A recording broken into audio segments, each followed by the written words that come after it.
Asyhadu anna Muhammad Rasulullah. Coba sebut lagi. Asyhadu anna Muhammad Rasulullah. Asyhadu anna Muhammad Rasulullah. Muhammad jaddak atau jaddi. Muhammad kakekmu atau kakekku. Kalau engkau berkata Muhammad kakekmu, kadzabta, kamu bohong. Muhammad kakeknya siapa? Kakek. Kalau engkau mengakui Muhammad kakekku, kenapa engkau bisa berani menjadi saksi yang memberatkan, menjadi saksi yang ingin memenjarakan anak sebagai cucu kakek yang ente bilang mengaku sebagai umat Nabi Muhammad SAW? Biar tidak gagal paham, harap tonton sampai selesai. Antum tahu? Ada lagi nama lain dari Mekah yang saya kasih ilmu juga. Ummul Hulum. Ummul Hulum itu nama lain daripada Ka'bah, bukan Mekah. Jadi Ka'bah itu punya 3 nama. Ka'bah, Ummul Hulum, sama Bakkah. Di Bakkah, di Mekah. Al-Mubarakah, yang penuh dengan keberkahan. Apakah ayat tersebut berarti Allah mengkultuskan Ka'bah? Dan apakah berarti tempat-tempat yang lain tidak berkah? Jawab. Apakah Allah mengkultuskan Ka'bah? Terus apakah itu berarti tempat-tempat yang lain tidak berkah?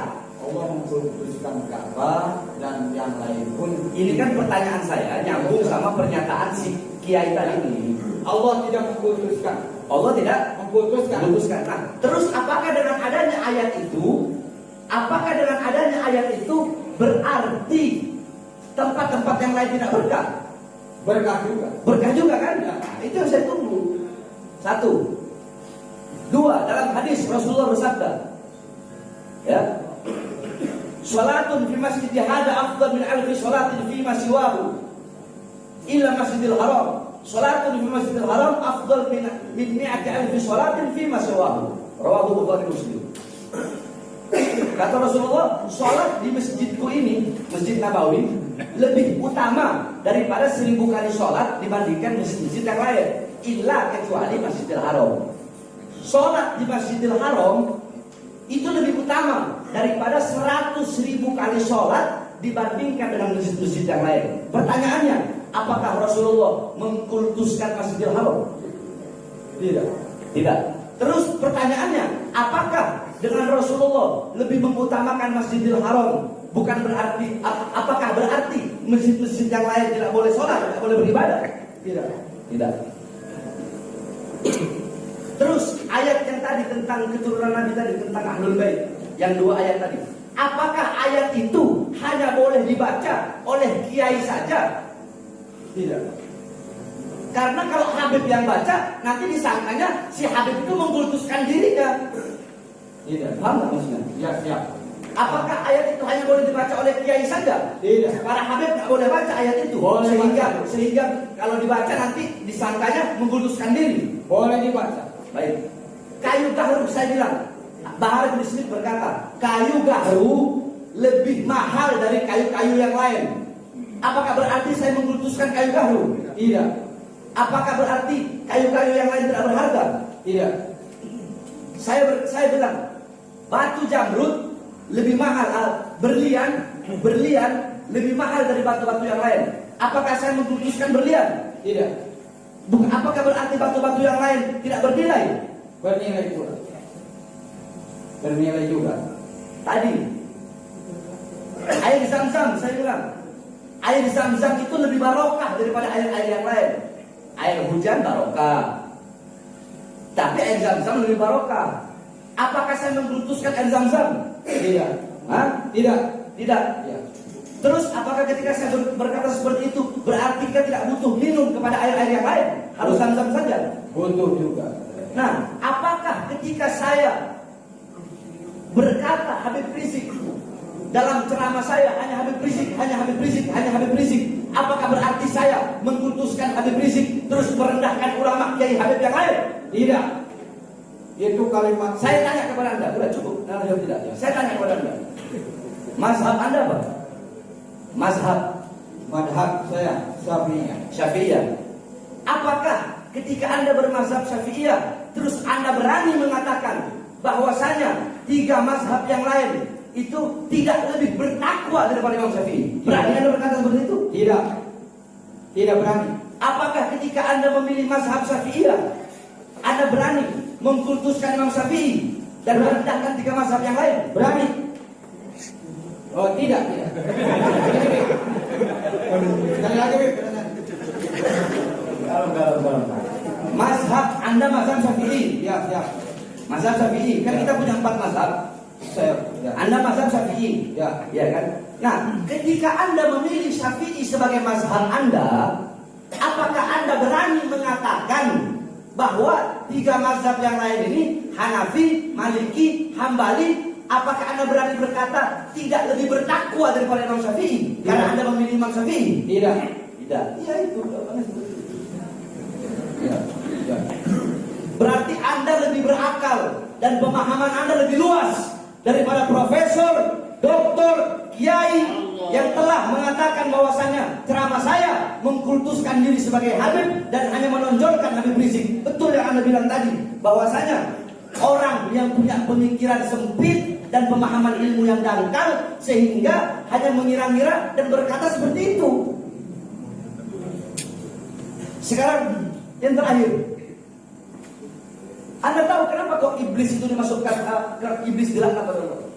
Karena kesombongannya. Sebelumnya iblis itu apa? Jadi pemimpin para malaikat yang ibadah. Hah? Sekali lagi, Bib.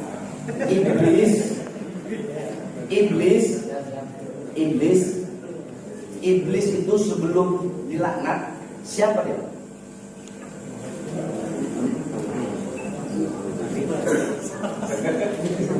Baik. Malaikat juga.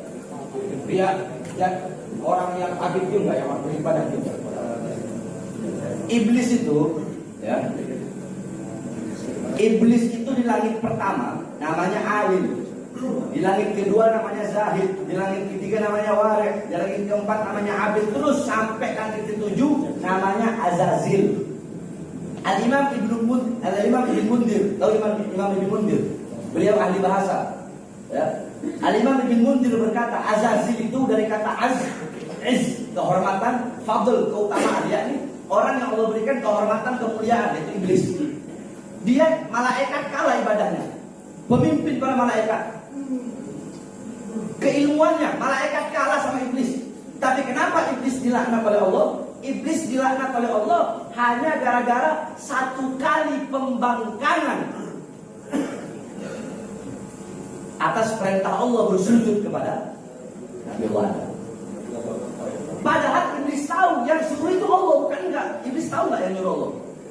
Saya tanya, jawab. Iblis tahu enggak kalau yang nyuruh sujud itu Allah? Ya, tahu kan? Ya. Sebagaimana si kiai ini tahu ayat-ayat Quran tadi. Ini saya kasih Anda.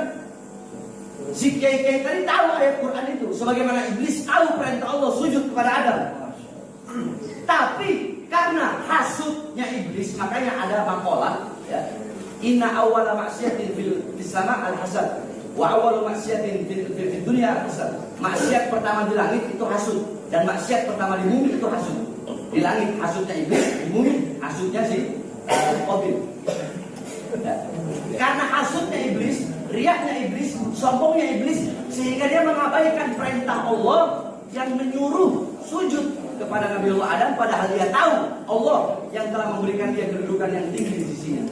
Nah, inilah yang banyak diikuti, ya, yang banyak diikuti oleh orang-orang karena pemahaman yang sempit sehingga menafikan apa-apa yang ada dalam Al-Quran yang telah jelas-jelas nyata. Karena apa? Hasud, sombong, dan riaknya. Bagaimana pendapat Anda? Iya. Tidak, dia aja. Jadi kalau tadi pengacara ngomong, Anda banyak ngeluarin dalil. Kalau Anda ngomong, Anda nggak ngeluarin dalil. Masya Allah. Apa yang sudah bisa saja jadi hilang.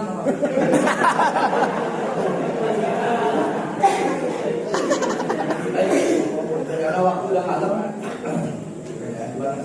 Iya, cukup ya mudah. Pertanyaan terakhir. Ini saya bahas masalah kiai ini.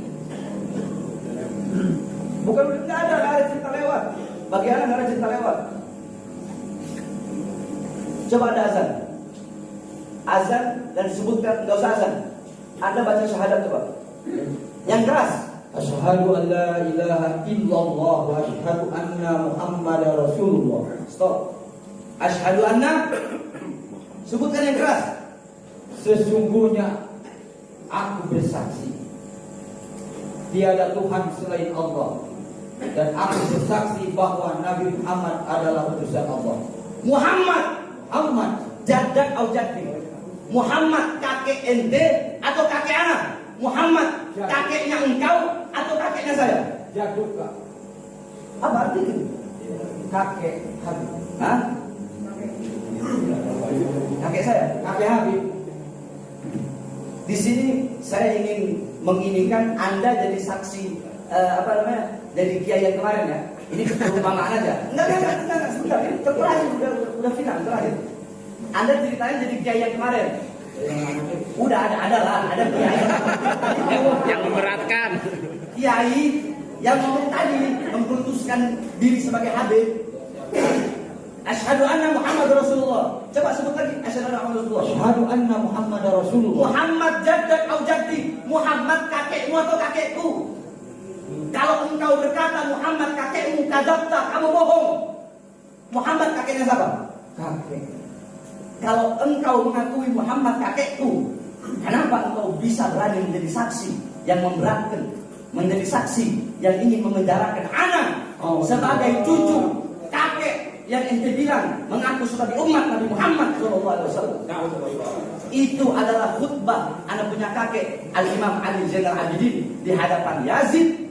Ketika Yazid sudah kacau balau, Yazid bilang azan untuk menghentikan khutbahnya, untuk menghentikan pernyataan Imam Ali Zainal Abidin. Tiba-tiba ketika khutbah, ketika azan sampai dia asyhadu anna Muhammadar Rasulullah. Apa kata Yazid? Apa kata Imam Ali Zainal Abidin? Ya Yazid, Muhammad jaddak atau jaddi? Yazid, Muhammad kakekmu atau kakekku? Lau qulta Muhammad jaddak kadzabta faqad kafarta. Kalau kau bilang Muhammad kakekmu, maka engkau telah berdusta dan engkau keluar dari agamamu. Walau qulta Muhammad jaddi, dan kalau engkau berkata Muhammad kakekku, kenapa engkau penjarakan aku? Kenapa engkau bunuh ayahku? Kenapa engkau potong leher ayahku? Padahal engkau mengaku sebagai umat kakekku. Itu khutbah Imam Ali terlebih lagunya kakek yang anda bawakan sekarang, yang antum anda perumpamakan sebagai kiainya. Terima kasih. Jangan diputar ya, saya yang diputar.